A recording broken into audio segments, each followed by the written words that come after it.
Have you ever noticed how certain books seem to find you at exactly the right moment? I'm talking about those uncanny experiences where you stumble across a text that completely shifts your perspective and the timing feels almost orchestrated. This isn't coincidence.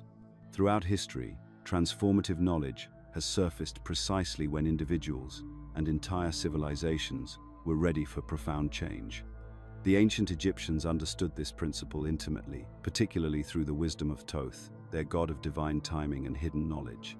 What's fascinating is that people consistently report discovering life-altering books exactly 7 days before major shifts occur in their reality. It's as if consciousness itself attracts the exact wisdom it needs when it needs it most. The Hermetic traditions preserve this understanding that certain knowledge remains dormant until the precise moment someone is prepared to receive and apply it. If you're watching this now, something significant is already in motion in your life. The patterns you've been experiencing aren't random, they're following specific universal laws that, once understood, reveal exactly why your life has unfolded as it has. Think about the last time you walked into a room and immediately sensed tension, even though nobody had spoken a word. Or remember that moment when you thought of an old friend, only to have them call you minutes later. These aren't coincidences, they're glimpses into a fundamental truth that ancient wisdom keepers understood millennia before our modern instruments could measure it. Your thoughts are literally electromagnetic transmissions broadcasting into the fabric of reality itself. Every thought you generate creates measurable electrical activity in your brain. Neuroscientists can now track these brainwaves with precision. Delta waves during deep sleep, theta during meditation, alpha in relaxed awareness, beta during active thinking, and gamma during moments of insight. But here's what most people don't realize. These electromagnetic frequencies don't stop at your skull. They radiate outward, creating ripples in what quantum physicists call the zero-point field, the invisible ocean of energy that connects everything in existence. Dr. Rupert Sheldrake's research on morphic resonance reveals something extraordinary. Individual consciousness doesn't exist in isolation. When you think, feel, or believe something, you're tapping into and contributing to collective fields of information that transcend space and time. It's like tuning into a cosmic radio station where similar thoughts and experiences create stronger signals. This explains why certain ideas seem to emerge simultaneously across the globe, why some innovations appear in multiple places at once, and why collective shifts in consciousness can happen so rapidly. The merchant Clarence from our earlier story understood this intuitively. When he began expecting abundance instead of scarcity, he wasn't just changing his mindset, he was literally rewiring his neural pathways and shifting his electromagnetic signature. Modern neuroscience confirms this through neuroplasticity research. Repeated thoughts and beliefs create physical changes in brain structure, which in turn alter the electromagnetic patterns your brain broadcasts into the quantum field. Consider Sarah, a graphic designer who spent years believing she wasn't creative enough for major projects. Her brain scans would have shown specific patterns, heightened activity in regions associated with self-doubt, stress hormones flooding her system, neural pathways reinforcing limitation. But when she consciously began practicing new thought patterns, something remarkable happened. Within months, her brain literally restructured itself. New neural connections formed, stress responses diminished, and her electromagnetic output shifted from frequencies of lack to frequencies of possibility. The external changes followed: better clients, more creative opportunities, increased income. The universe wasn't rewarding her positive thinking, it was responding to her transformed electromagnetic signature. Emotions act as amplifiers in this process. Think of them as the volume control on your thought transmissions. A thought coupled with intense emotion creates exponentially more powerful electromagnetic waves than neutral thinking. This is why trauma can be so magnetically attractive to similar experiences, and why genuine excitement and gratitude seem to accelerate positive manifestations. You're not just thinking differently, you're broadcasting at higher amplitude. The observer effect in quantum physics provides stunning validation of consciousness affecting matter. When scientists observe subatomic particles, the very act of observation changes the particle's behavior. Dr. Dean Radin's experiments at the Institute of Noetic Sciences have shown that human intention can influence random number generators, affect the growth rate of bacteria, and even alter the interference patterns in double-slit experiments. Your consciousness isn't separate from the physical world. It's actively shaping it at the most fundamental level. Ancient wisdom traditions understood these forces long before we had the technology to measure them. The Hermetic principle, as above, so below, wasn't mystical poetry. It was describing the fractal nature of electromagnetic resonance across all scales of reality. Egyptian mystery schools taught that thoughts were living forces that shaped both inner and outer worlds. They knew that vibration precedes manifestation because they understood that everything in the physical realm first exists as electromagnetic potential. Watch people carefully, and you'll see this principle in action everywhere. Some individuals seem to effortlessly attract opportunities, helpful people, and synchronistic events. Others struggle despite working just as hard. The difference isn't luck or favoritism from the universe, it's their electromagnetic signature. Those who consistently experience positive outcomes have learned, often unconsciously, to maintain thought patterns and emotional states that broadcast frequencies of abundance, openness, and possibility. Take Hattie from our earlier story, preparing her garden while holding space for companionship. She wasn't just engaging in wishful thinking, she was performing an electromagnetic ritual. By combining physical action with emotional intention, she was creating coherence between her heart's electromagnetic field, which is actually stronger than the brain's, and her conscious intention. The HeartMath Institute has documented how this heart-brain coherence creates optimal conditions for what they call intuitive intelligence, our ability to access information beyond ordinary perception.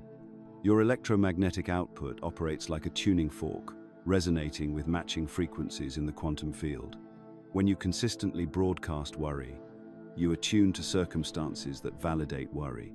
When you broadcast appreciation, you magnetize experiences that generate more appreciation. This isn't about forced positivity or denying challenges. It's about understanding that your internal electromagnetic state is constantly communicating with the field of infinite possibilities. The most successful people often describe their achievements as being in the right place at the right time or following their intuition. What they're really describing is electromagnetic alignment. Their thoughts, emotions, and actions broadcasting coherent signals that attract corresponding opportunities from the quantum field. If you're ready to dive deeper into these electromagnetic principles and learn advanced techniques that go beyond what we can share publicly, I encourage you to join our Insights Academy newsletter. You'll receive cutting-edge research on consciousness and reality creation, plus immediate access to a free copy of the Kybalion, the ancient Hermetic text that contains the foundational keys to understanding these universal forces. Here's how you can begin consciously adjusting your electromagnetic output. Start each morning by spending 5 minutes feeling genuine appreciation for something in your life. This creates heart-brain coherence and sets your baseline frequency. Throughout the day, notice when you're broadcasting limitation or lack, then consciously shift to possibility and abundance. Before sleep, review your day from a perspective of gratitude and learning, programming your subconscious to process experiences through frequencies of growth rather than judgment. Your thoughts have always been electromagnetic transmissions. The question isn't whether you're broadcasting, it's whether you're doing it consciously or unconsciously. The ancient wisdom keepers knew this secret, and now science is confirming what they taught. You are not separate from the universe. You are the universe, expressing itself through the unique electromagnetic signature of your consciousness. Looking back at that merchant Harvey, staring into his reflection and seeing only failure written across his features, we witnessed something far more profound than a moment of self-doubt. That mirror wasn't just showing him his physical appearance. It was revealing the precise mechanism by which his inner world had been constructing his outer reality, transaction by failed transaction, for years. The universe operates as a grand mirror, reflecting back the essence of your inner world with mathematical precision. This isn't some feel-good metaphor or spiritual platitude. We're talking about an actual mechanism of reality creation that operates through measurable, observable processes in your brain and nervous system. Here's what most people miss. Your brain doesn't experience reality directly. Instead, it constructs your experience from the roughly 11 million bits of information hitting your senses every second. filtering this overwhelming data stream down to about 40 bits that actually reach your conscious awareness. The filter determining what gets through. Your existing beliefs, expectations, and internal programming. This filtering system, called the reticular activating system, acts like a bouncer at the nightclub of your consciousness. It only lets in information that matches what you already believe to be true about yourself and the world. When Harvey looked in that mirror, his RAS had been trained through years of conditioning to highlight evidence of inadequacy while filtering out signs of competence or success. Think about how this plays out in real life. A woman with deep-seated beliefs about her unworthiness consistently attracts partners who treat her poorly. She might consciously want love and respect, but her internal programming keeps broadcasting a signal that says, "I don't deserve better."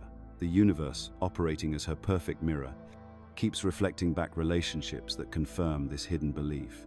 Or consider the entrepreneur who grew up hearing money doesn't grow on trees and rich people are greedy. Despite his conscious desire for financial success, his subconscious programming creates internal conflict every time opportunity appears. He sabotages deals, undercharges for his services, or makes poor financial decisions that keep him struggling, all while wondering why success feels so elusive. These patterns aren't accidental. They stem from what neuroscientists call implicit memory, unconscious programming installed during our early years when our brains were in highly suggestible theta states. A child who heard "you're too much" or "don't get your hopes up" carries those programs into adulthood, where they continue operating below conscious awareness, shaping perception and therefore experience. The mirror principle becomes even more fascinating when we examine how it operates through other people. Mirror neurons in our brains automatically mimic the emotional states and behaviors we observe, creating an invisible field of influence around each person. When someone carries deep confidence, not the superficial kind, but genuine inner certainty, others unconsciously mirror that energy back to them through body language, tone of voice, and behavioral responses. This explains why some people seem to effortlessly command respect while others struggle for basic acknowledgement, regardless of their qualifications or intentions. Your internal state literally broadcasts through micro-expressions, posture, vocal tonality, and energy that others pick up and reflect back to you, creating feedback loops that reinforce your existing self-concept. Remember Mildred from our earlier discussion, whose internal dialogue about her body triggered actual physiological changes. Her transformation illustrates how the mirror principle operates even at the cellular level. When she shifted from seeing her body as broken to recognizing its inherent healing capacity, her nervous system received new instructions. The same immune system that had been attacking her joints began supporting repair and regeneration instead. This is why positive thinking alone often fails spectacularly. Trying to paste optimistic thoughts over deep-seated negative programming is like putting a fresh coat of paint over rust. It might look better temporarily, but the underlying corrosion continues its destructive work. The mirror keeps reflecting back the deeper programming, not the surface-level affirmations. Your relationships provide the clearest mirror of your unconscious beliefs. The people who trigger you most intensely are often reflecting back aspects of yourself you haven't fully integrated or healed. The controlling boss mirrors your own relationship with power. The unreliable friend reflects your internal relationship with trust and boundaries. The critical parent shows you how your inner critic operates. But here's where this gets powerful. Once you understand the mirror principle, external patterns become a diagnostic tool for identifying unconscious programming. If you consistently attract financial struggle, examine your deep beliefs about money, worthiness, and security. If relationships keep ending in betrayal, look at your internal relationship with trust and vulnerability. Your career patterns reveal beliefs about your capabilities and value. Do you consistently underperform despite your talents? You might be carrying programming about not outshining others or fears about success changing your identity.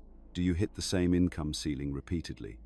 There's likely internal programming that equates that amount with your sense of worth or safety. The mirror principle operates through what psychologists call confirmation bias on steroids. Your brain actively seeks evidence to support existing beliefs while dismissing contradictory information. This creates self-fulfilling prophecies that feel like external circumstances happening to you, when they're actually internal programming expressing through you. To begin consciously reprogramming these internal states, start with radical honesty about your external patterns. Look at your relationships, finances, health, and career trajectory over the past 5 years. What themes keep repeating? What outcomes do you keep creating despite your conscious intentions? Next, work backwards from these patterns to identify the beliefs creating them. If you keep attracting unavailable partners, what might you believe about love, commitment, or your own worthiness of full presence? If money flows in and immediately flows out, what programming might be operating about financial security or deserving abundance? The most effective reprogramming happens during theta brainwave states, the same receptive state where original conditioning occurred. This means working with meditation, hypnosis, or the drowsy moments before sleep when your analytical mind relaxes its guard. In these states, you can install new programming that gradually shifts your external mirror. But remember, changing deep programming takes patience and consistency. The mirror didn't create current patterns overnight, and it won't shift them instantly. However, as you begin aligning your internal state with your conscious desires, you'll notice the external world starting to reflect back new possibilities, opportunities, and relationships that match your evolving inner reality. The universe isn't conspiring against you, it's conspiring to show you exactly what you believe to be true about yourself and life. Once you understand this mechanism, every external experience becomes an opportunity to examine and upgrade your internal programming, transforming you from a victim of circumstances into a conscious creator of your reality.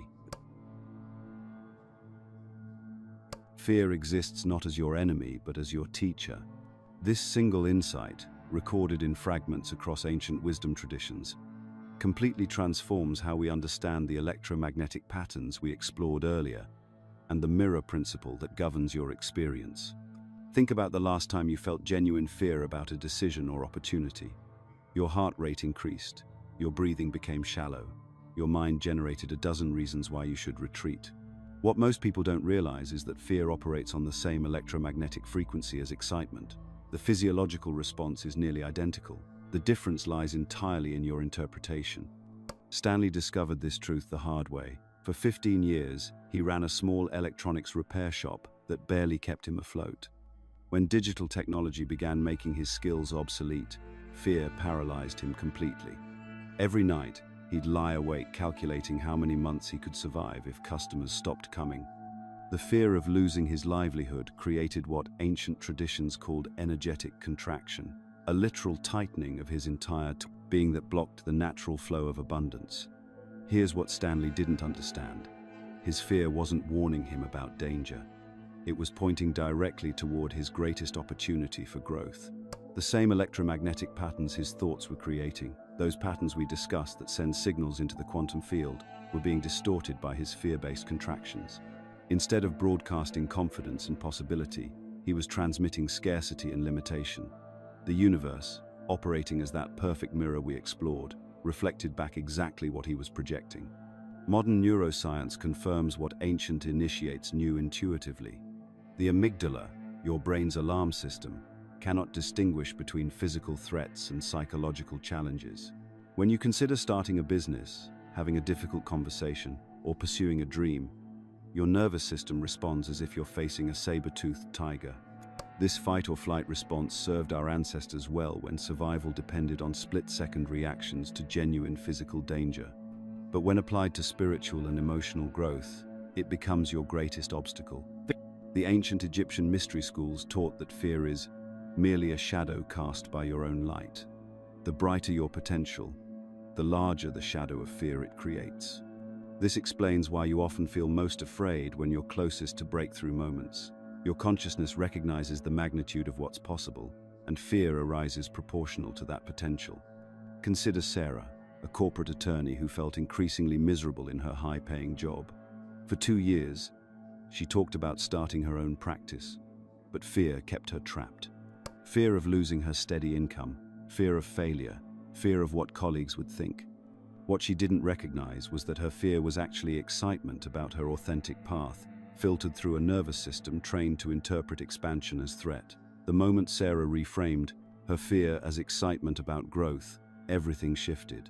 The same electromagnetic patterns that had been creating contraction began generating expansion.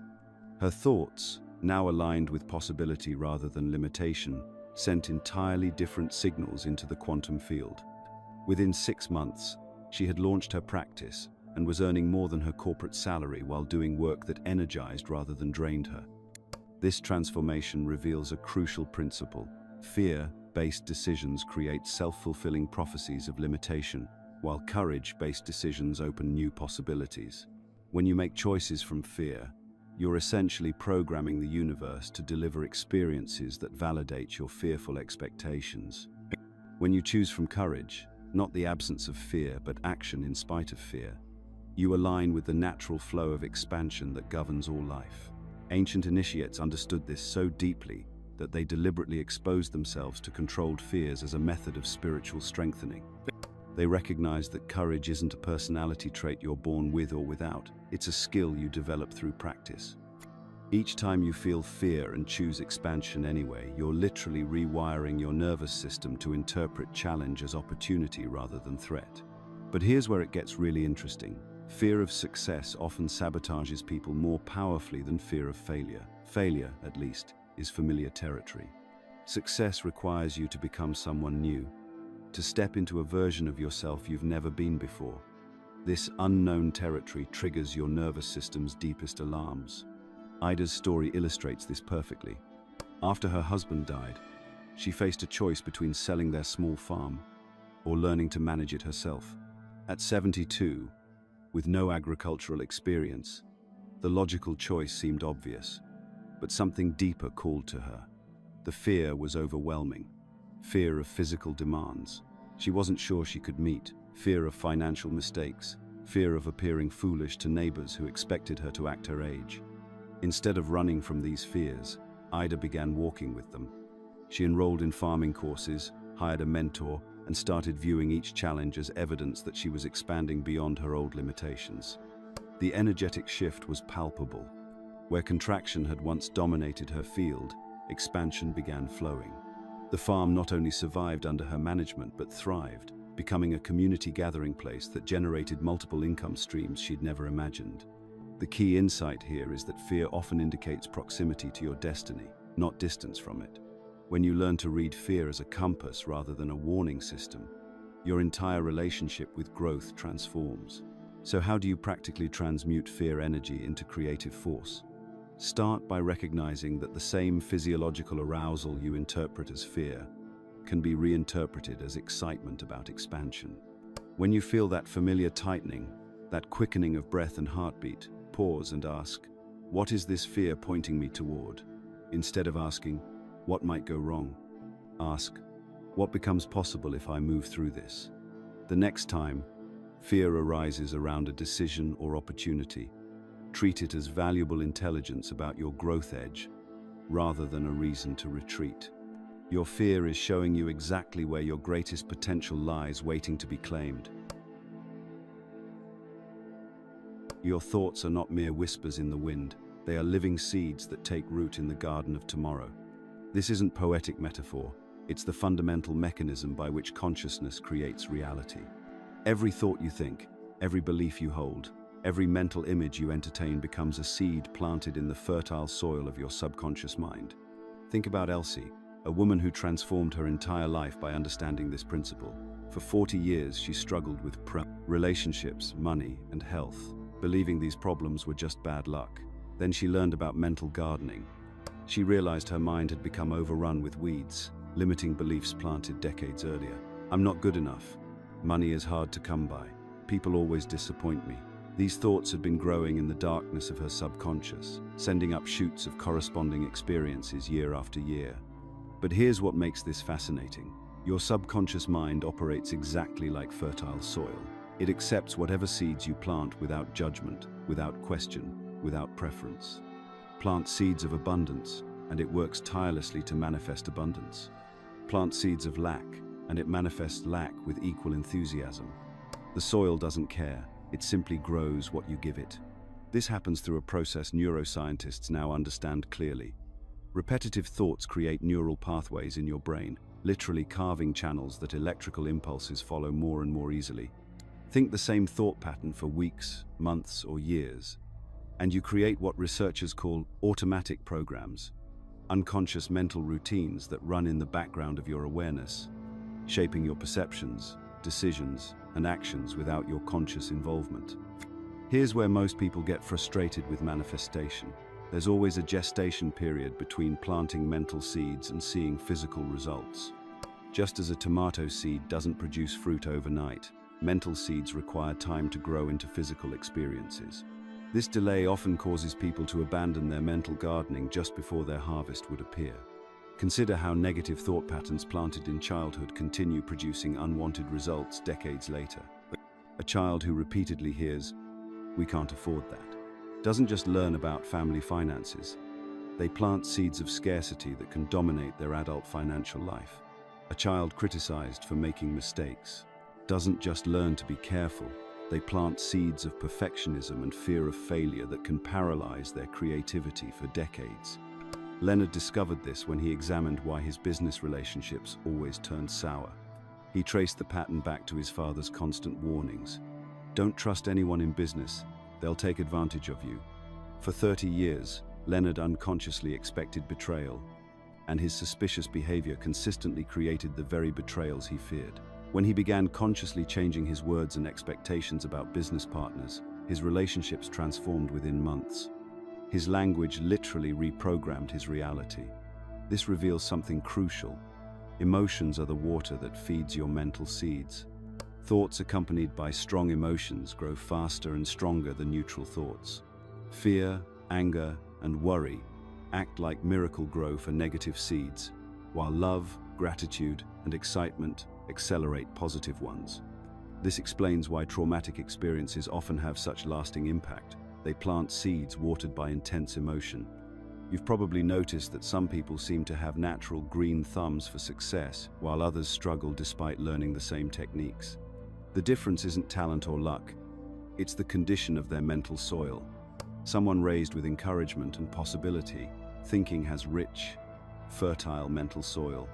Someone raised with criticism and limitation thinking has soil contaminated with weeds that choke out new growth. Collective consciousness adds another layer of complexity to your mental garden. You're not gardening in isolation. You're surrounded by other gardens, and seeds blow from mind to mind through media, conversation, and social influence. Spending time around negative people is like having neighbors whose dandelions constantly spread into your yard.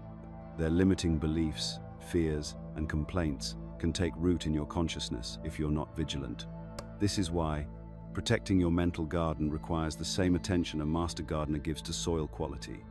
You need to identify and remove mental weeds, those limiting beliefs that choke out your desired experiences. Sometimes these weeds have roots going back generations. Money doesn't grow on trees. Good things don't last. People like us don't succeed. These inherited beliefs can dominate your mental landscape until you consciously uproot them. Ancient agricultural wisdom teaches us about timing and seasons in cultivation. There are optimal times for planting, tending, and harvesting. Your mental garden follows similar cycles. Periods of challenge often represent winter seasons when old growth dies back, making space for new possibilities. Trying to force growth during these natural rest periods creates struggle and frustration. Gratitude operates as spiritual fertilizer, dramatically accelerating the growth of positive seeds. When you appreciate what's already growing in your life, you signal your subconscious to produce more of the same. Gratitude doesn't just feel good, it literally changes the chemistry of your mental soil, making it more receptive to positive seeds while creating conditions hostile to weeds. Here's how to become a master gardener of your consciousness. Start each morning by consciously choosing which seeds to plant that day. Instead of letting random thoughts scatter like dandelion seeds in the wind, deliberately select thoughts aligned with your desired harvest. When you catch yourself thinking limiting thoughts, don't judge them, simply pull them like weeds and plant something better in their place. Practice this daily seed selection ritual. Before getting out of bed, spend 5 minutes visualizing your ideal day unfolding. See yourself moving through your activities with confidence, joy, and success. Feel the emotions of your desired experiences as if they're already happening. This plants powerful seeds in the most receptive soil, your just awakened subconscious mind. Throughout the day, monitor your mental garden like a vigilant gardener. When negative thoughts arise, acknowledge them without resistance, then consciously choose replacement thoughts. Remember, you're not trying to eliminate all challenging thoughts. You're cultivating a garden where positive growth dominates. Your consciousness is the most powerful creative force you possess.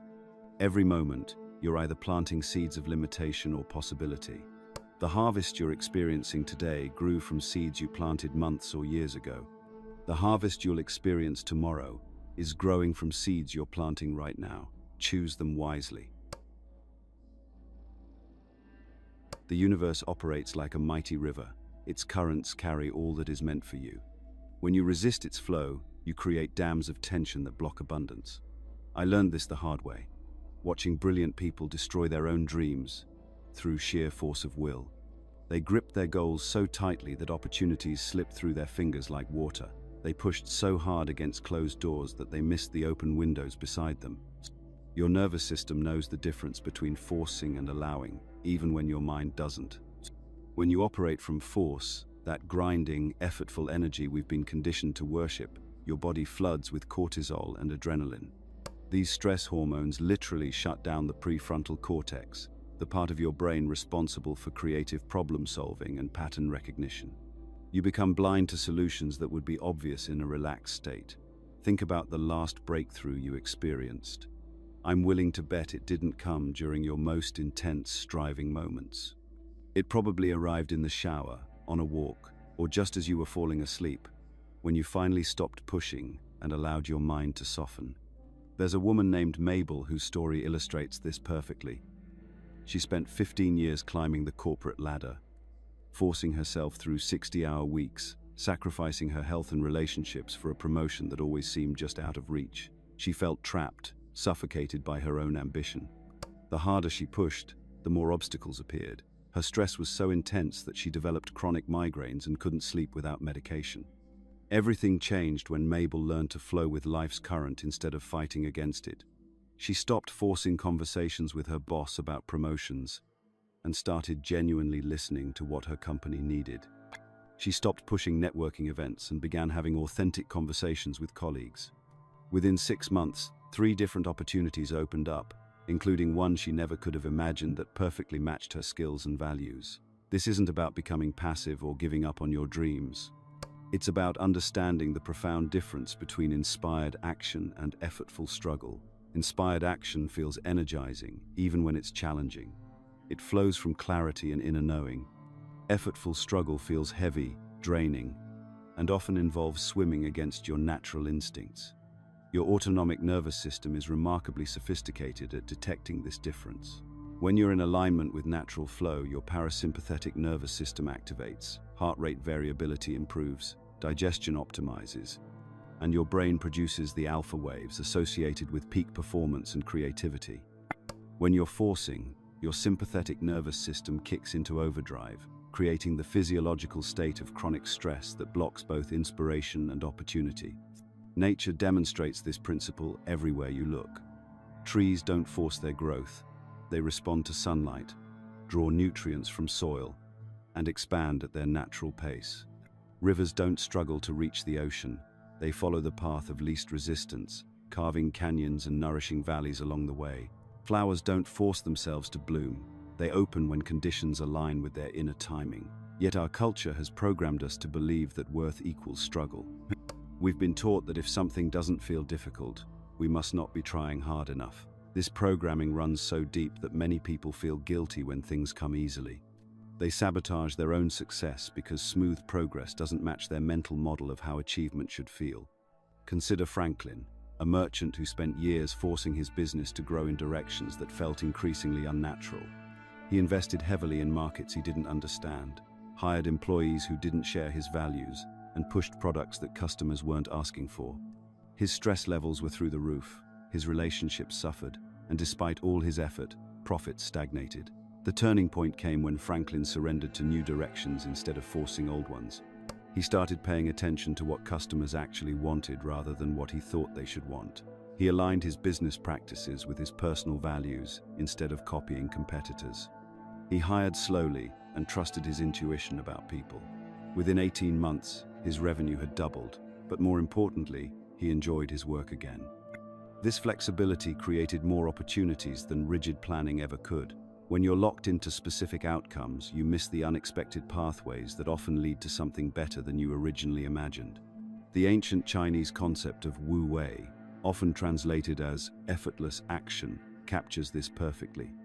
It's not about doing nothing. It's about acting in harmony with natural forces rather than against them. Masters in any field understand this principle. They accomplish more by doing less because they've learned to work with momentum rather than creating it through force. So how do you distinguish between inspired action and forced action in your own life? Inspired action usually comes with a sense of rightness, even if you can't logically explain why. It energizes you rather than depleting you. It feels like cooperation with life rather than competition against it. Forced action, on the other hand, creates tension in your body, requires constant willpower to maintain, and often involves trying to control outcomes that are beyond your direct influence. Timing plays a crucial role in this dance of allowing.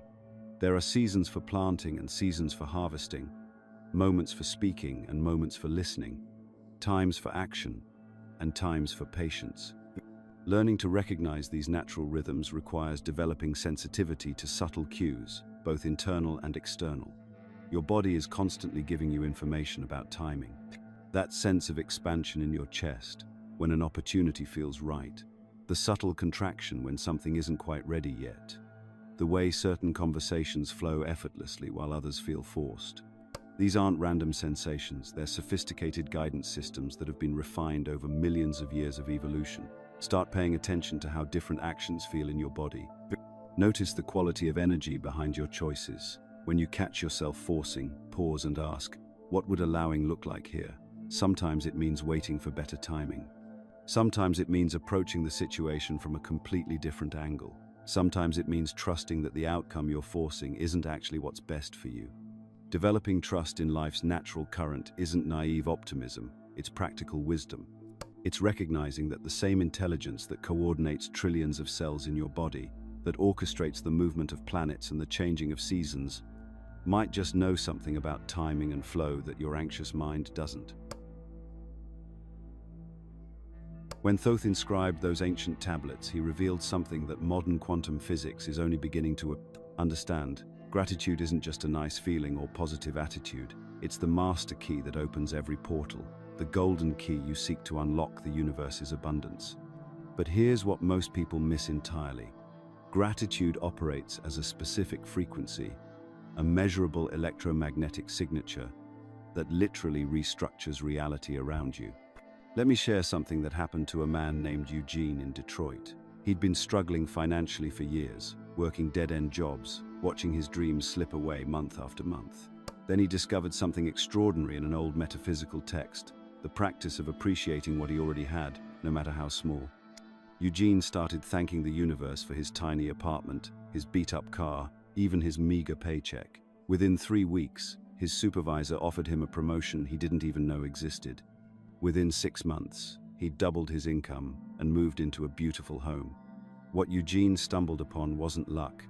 It was a fundamental law of consciousness that operates with mathematical precision. Dorothy, a single mother in Phoenix, experienced something similar. Drowning in debt, she began practicing genuine appreciation for everything in her life, her children's laughter, the roof over their heads, even the challenges that were making her stronger. She wasn't pretending to be happy about her struggles. She was recognizing the hidden gifts within them. The shift was remarkable. Opportunities began appearing everywhere. A friend mentioned a business idea that became profitable within months.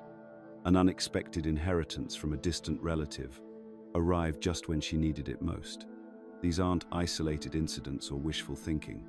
Neuroscientists at the Institute of Heart Math have discovered that gratitude creates measurable changes in your brain's neural pathways and your heart's electromagnetic field.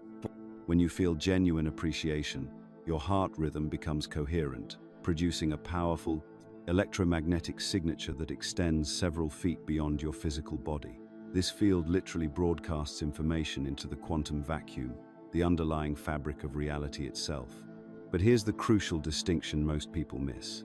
There's a profound difference between gratitude as a technique and gratitude as a genuine state of being. When you practice gratitude mechanically, repeating empty phrases without feeling, you're just going through motions. The universe responds to authentic frequency, not hollow words. Real gratitude emerges when you truly recognize the miraculous nature of existence. The fact that your heart beats without your conscious control, that your eyes can perceive light and color, that consciousness itself can contemplate its own existence. This recognition-based appreciation works where positive thinking often fails, because it's grounded in present reality, rather than wishful fantasy. When you appreciate what you have, something remarkable happens at the quantum level. Your focused attention and emotional resonance cause those experiences to literally appreciate, to multiply and expand. This isn't metaphorical, it's how consciousness interacts with the field of infinite possibilities. Watch how grateful people naturally attract positive experiences. Their energy draws others toward them like a magnet. They notice opportunities that others miss. They receive help from unexpected sources. This happens because their electromagnetic field is coherent and expansive rather than contracted and chaotic. They're broadcasting abundance consciousness, and the universe responds by delivering more experiences that match that frequency. Ancient wisdom traditions understood this principle intimately. The Egyptians practiced gratitude as a form of communion with divine forces, recognizing that appreciation aligned them with the creative power of the cosmos. Hindu traditions developed elaborate Thanksgiving rituals, understanding that gratitude opened channels for divine grace to flow through human experience. Indigenous cultures worldwide have always known that giving thanks isn't just politeness, it's a technology for co-creating reality with the living universe. But perhaps the most transformative aspect of gratitude involves appreciating your challenges and difficulties.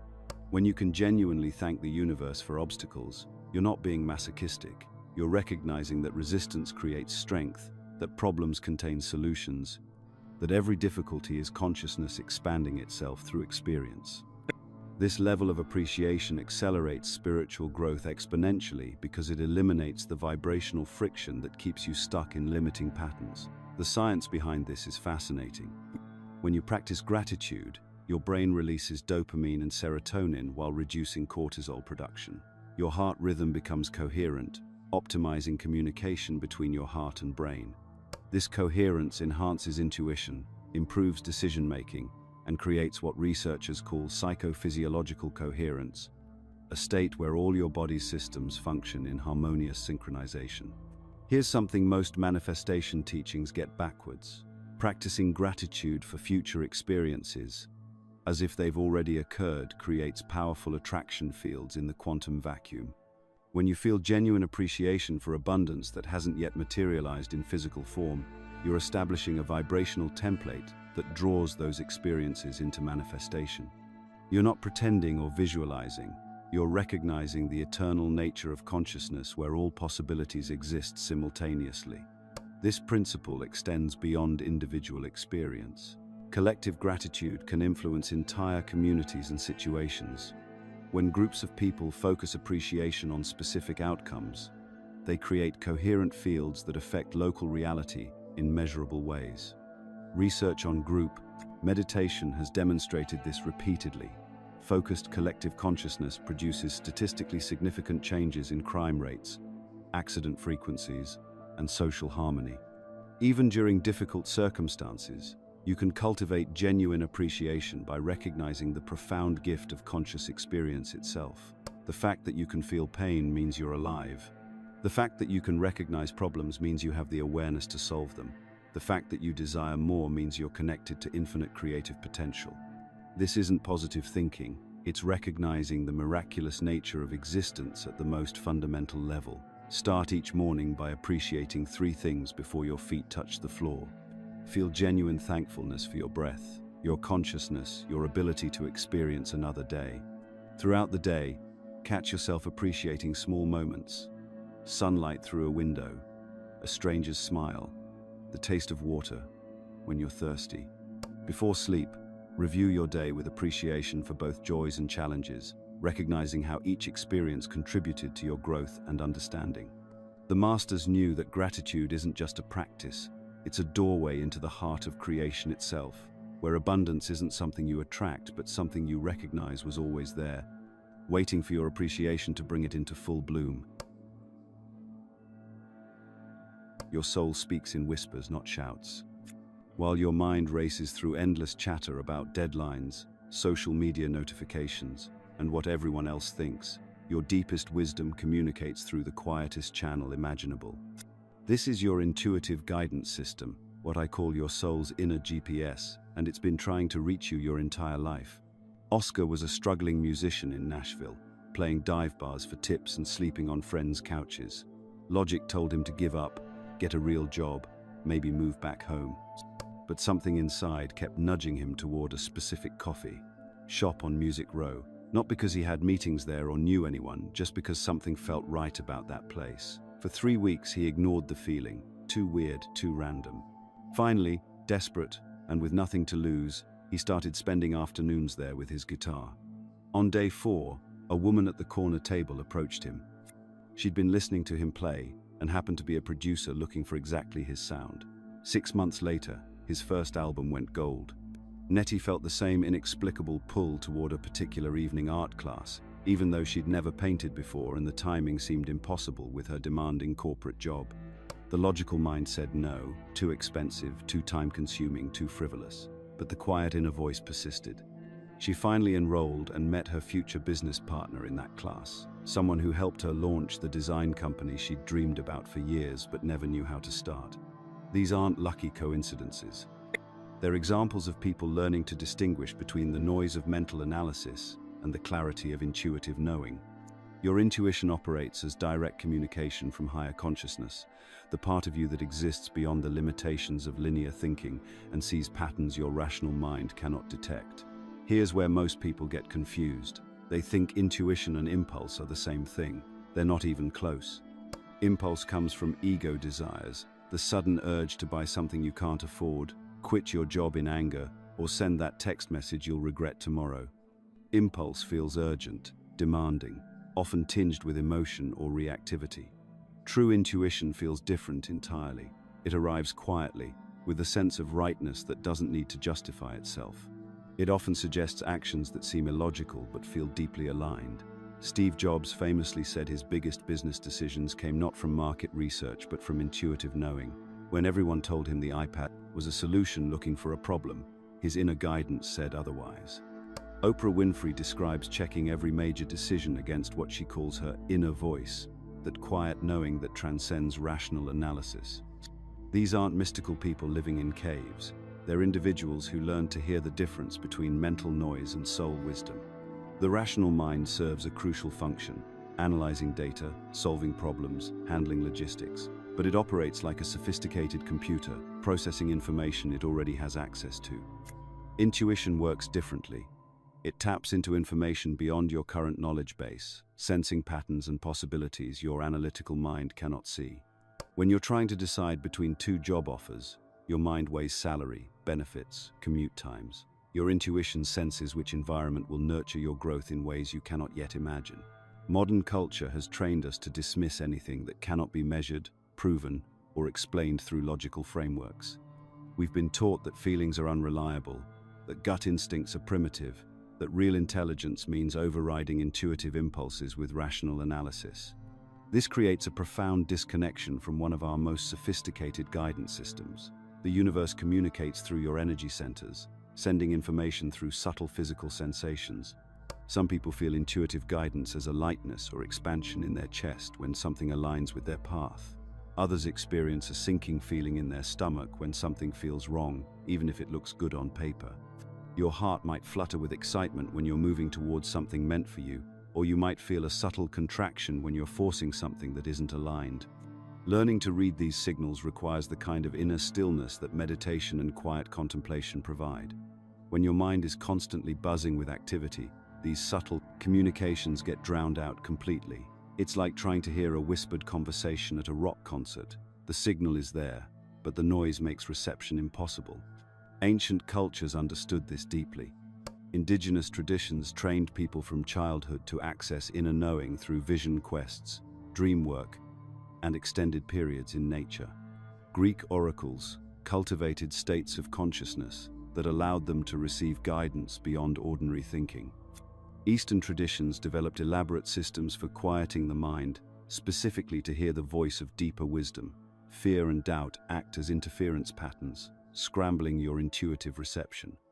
When you're anxious about making the wrong choice, that anxiety creates static that blocks clear guidance. When you doubt your ability to receive accurate information, that doubt becomes a filter that distorts whatever signals do get through. This is why developing trust in your intuitive capacity requires practice in low-stakes situations first. Start noticing how your body responds to different people, environments, and opportunities. Does your energy expand or contract when you walk into certain rooms? Do you feel more alive around some people and drained around others? These aren't random reactions. They're your energy system providing information about what supports your well-being and what depletes it. Intuitive guidance often leads you along paths that make no logical sense initially but prove perfect in retrospect. The job that pays less but introduces you to your future spouse. The class that seems unrelated to your career but teaches you skills you'll need for an opportunity that hasn't appeared yet. The move to a city where you know no one but where you discover your life's work. This is where intuition and synchronicity intersect beautifully. When you follow genuine inner guidance, you position yourself in the flow of meaningful coincidences. You end up in the right place at the right time, not through careful planning but through alignment with currents of possibility your rational mind cannot map. Here's how to strengthen this connection practically. Start each day with 5 minutes of stillness, simply noticing what wants your attention.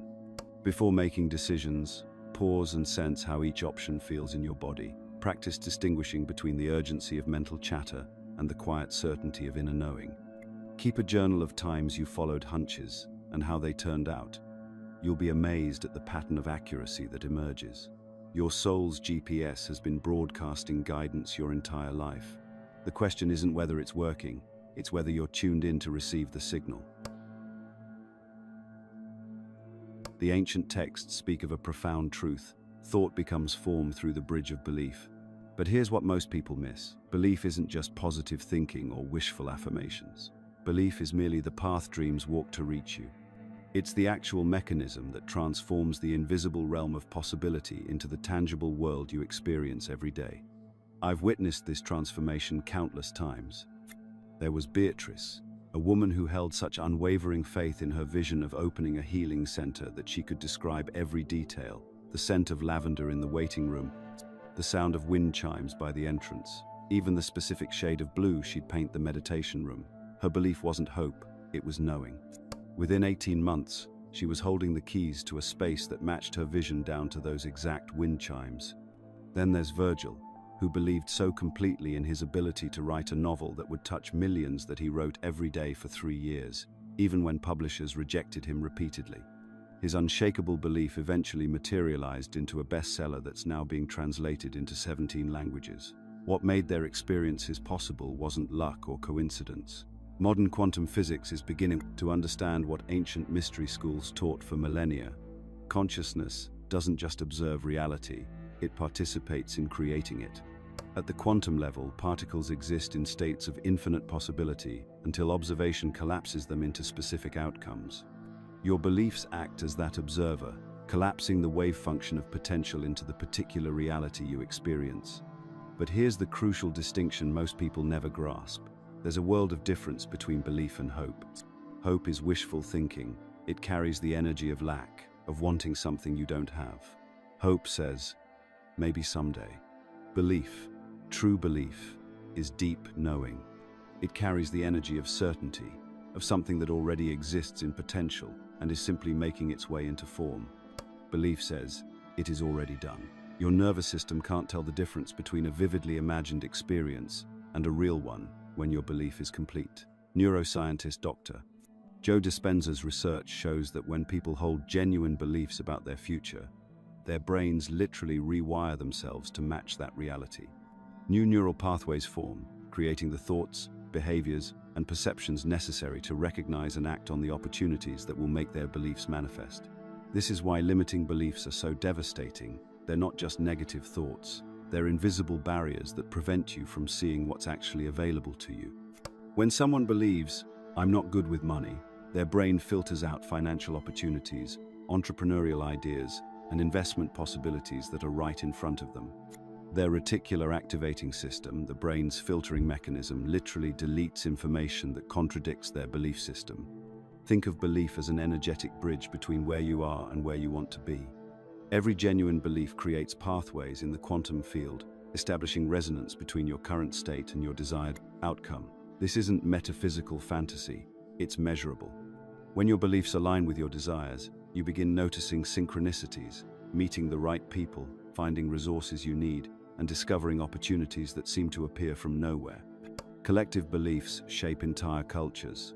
For centuries, people believed human flight was impossible, and that collective belief created a reality where it remained impossible until the Wright brothers held a different belief so strongly that they literally changed physical reality.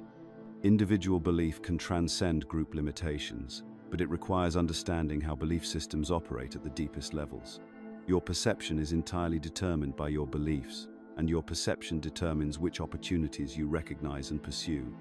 Two people can walk down the same street and see completely different realities based on their belief systems. One person, believing in scarcity, sees closed shops and economic struggle. Another, believing in abundance, notices for rent signs as potential business opportunities and construction sites as signs of growth and possibility. The placebo effect demonstrates belief's power to create measurable physical changes. Patients given sugar pills who genuinely believe they're receiving powerful medicine show real physiological improvements, reduced inflammation, normalized blood pressure, even tumor shrinkage. Their beliefs literally rewrote their biology. If belief can heal the body, imagine what it can do for your external circumstances. Here's what makes this challenging. Some beliefs feel absolutely true even when they're completely limiting. "I have to work hard for money" feels true because you've experienced it that way. "Good relationships are hard to find" feels true because of your dating history. But these aren't universal truths. They're personal belief systems creating matching experiences. Ancient mystery schools understood that belief cultivation was the core spiritual practice. Egyptian initiates spent years learning to hold unwavering belief in their divine nature, until that belief transformed them into living gods. They knew that belief without corresponding emotion is powerless, but belief combined with genuine feeling becomes unstoppable creative force. The emotion behind your belief determines its manifestation, speed, and intensity. Belief with fear creates slow, struggle-filled manifestation. Belief with excitement and gratitude creates rapid, joyful manifestation. This is why the masters taught that the feeling of already having what you desire is more important than the thoughts you think about it. To install new empowering beliefs at the subconscious level, you must first identify your current limiting beliefs. Notice what you say after "I am," "life is," or "people are." These statements reveal your core programming. Then, create new beliefs that feel slightly better than your current ones. If you believe, "I'm terrible with money," shift to "I'm learning to manage money better," before jumping to "I'm a money magnet." Repetition with emotion installs new beliefs. Spend time each day feeling the reality of your new beliefs as if they're already true. Your subconscious mind accepts whatever you consistently feel as real, gradually rewiring your neural pathways and shifting your perception to match your new belief system. The transformation happens when you realize that belief isn't something you have, belief is something you are. You are the bridge between the invisible and visible worlds, and your beliefs are the construction materials building that bridge every moment of every day. Your alignment is your power, and through it you command the very forces of creation.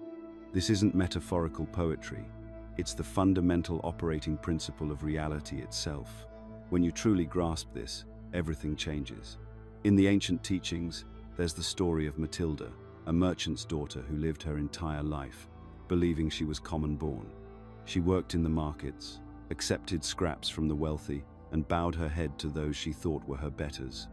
Only when a dying nobleman revealed that she was actually royal blood, stolen as an infant, did she understand why she'd always felt different. But here's what's profound about this story. The moment Matilda truly accepted her nobility, everyone around her began treating her differently.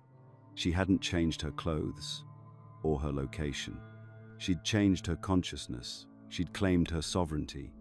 This is what sovereignty actually means. It's the recognition of your divine creative authority. Not the kind of authority that comes from position or title, but the fundamental understanding that you are a conscious creator participating in the unfolding of reality itself. Most people confuse sovereignty with ego-driven control, but they're completely different forces. Control comes from resistance, from trying to force outcomes through manipulation or domination. Sovereignty flows from alignment with universal principles. When you're truly sovereign, you don't need to control anything because you understand how to work with the natural laws of creation. Think about water flowing down a mountain. It doesn't fight the rocks. It finds the path of least resistance while maintaining its essential nature. It carves canyons not through force, but through persistent alignment with gravity and its own fluid nature. This is sovereign action. The tragedy is that most people unconsciously give away their creative power every single day.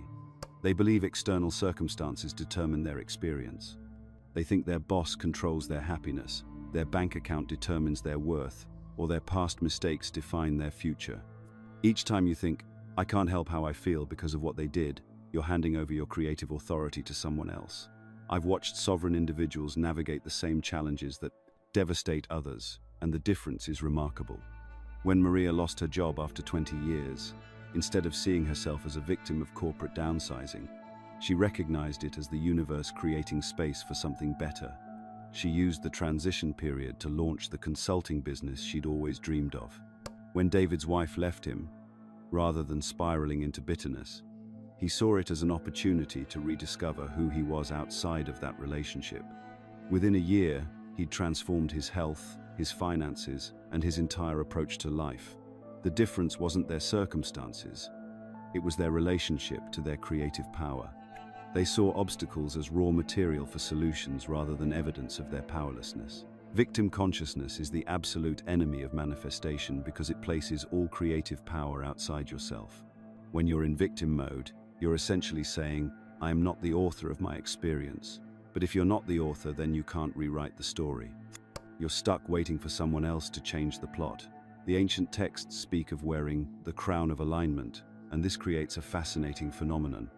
When you truly embody sovereign consciousness, others naturally respond with respect and cooperation.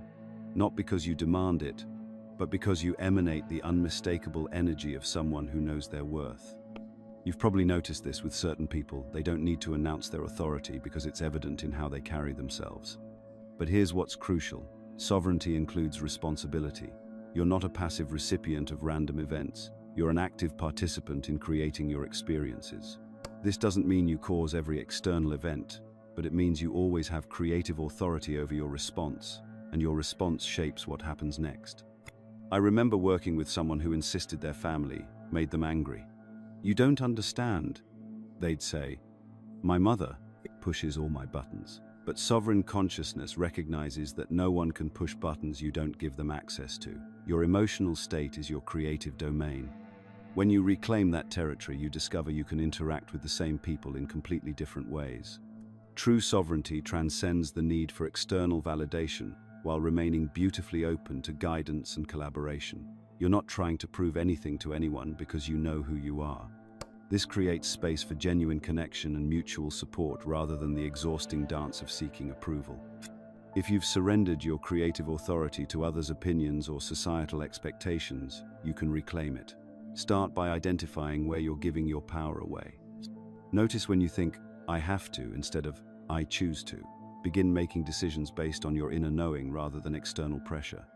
Practice responding to challenges with curiosity rather than reactivity. Ancient rulers were trained in consciousness principles because external authority flows from internal mastery. You can't effectively lead others if you haven't learned to govern your own thoughts, emotions, and responses. The kingdom without reflects the kingdom within. Here's something beautiful. Sovereignty in one area tends to expand into others. When you reclaim your creative authority over your emotional state, you often find yourself naturally taking charge of your health, your relationships, your career. Empowerment is contagious. To yourself. Sovereign individuals contribute to collective evolution by modeling conscious creation. When others see you navigating life from a place of empowered choice rather than reactive survival, it gives them permission to explore their own creative authority. You become living proof that there's another way to exist in this world. The balance between personal sovereignty and service to the greater good isn't a contradiction, it's a natural harmony. When you're operating from your authentic power, you naturally contribute your unique gifts to the collective. You serve not from obligation or guilt, but from the overflow of your aligned creativity. Start embodying sovereign consciousness today. Make one decision based purely on your inner wisdom rather than external pressure. Take responsibility for one area where you've been playing victim. Reclaim your creative authority in one relationship where you've been giving it away. You are not here to be managed by circumstances. You're here to be a conscious creator, wearing the crown of your divine nature, commanding reality through the power of your alignment. If this video resonated with you, let us know by commenting, "I understood it."